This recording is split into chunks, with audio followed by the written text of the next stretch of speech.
कोल्हापुरी तडकामध्ये आज आपण बघणार आहोत सांडग्याची भाजी. अगदी सोप्या पद्धतीने दाखवणार आहे. इथे मिश्र डाळीचे सांडगे घेतलेले आहेत 1 वाटी. 2 बारीक चिरून कांदे घ्यायचे आहेत. कांद्याचा वापर थोडा जास्त होतो या भाजीसाठी. आणि थोडीशी कोथिंबीर. एक वाटण बनवायचं आहे. लसूण, हिरवी मिरची, आलं, सुकं खोबरं आणि थोडीशी कोथिंबीर घालून हे आपल्याला बारीक वाटून घ्यायचं आहे. तुम्ही मिक्सरलाही वाटून घेऊ शकता. ही भाजी मी कुकरमध्ये बनवणार आहे. तर आधी 1 चमचा तेल घेतलं. त्याच्यामध्ये सांडगे घालून आपल्याला अगदी 2 ते 3 मिनिटासाठी परतवून घ्यायचं आहे. पुन्हा त्याच कुकरमध्ये 2 चमचे तेल घेतलं. मोहरी, जिरे, बारीक चिरलेला कांदा परतून झाला की त्याच्यामध्ये आपल्याला हिंग घालायचं आहे.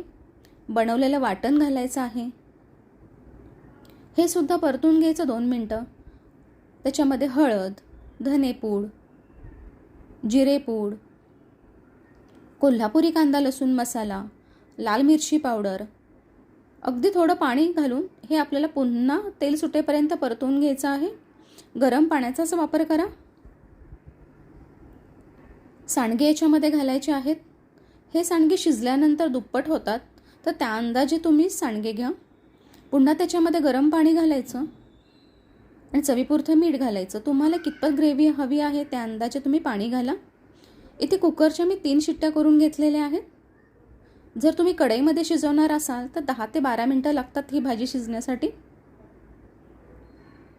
तर तयार आहे आपली गरमागरम आणि चमचमीत अशी सांडग्याची भाजी. ही तुम्ही भाकरीबरोबर खावा किंवा चपातीबरोबर, अगदी छान लागते. रेसिपी आवडल्यास नक्की ट्राय करा.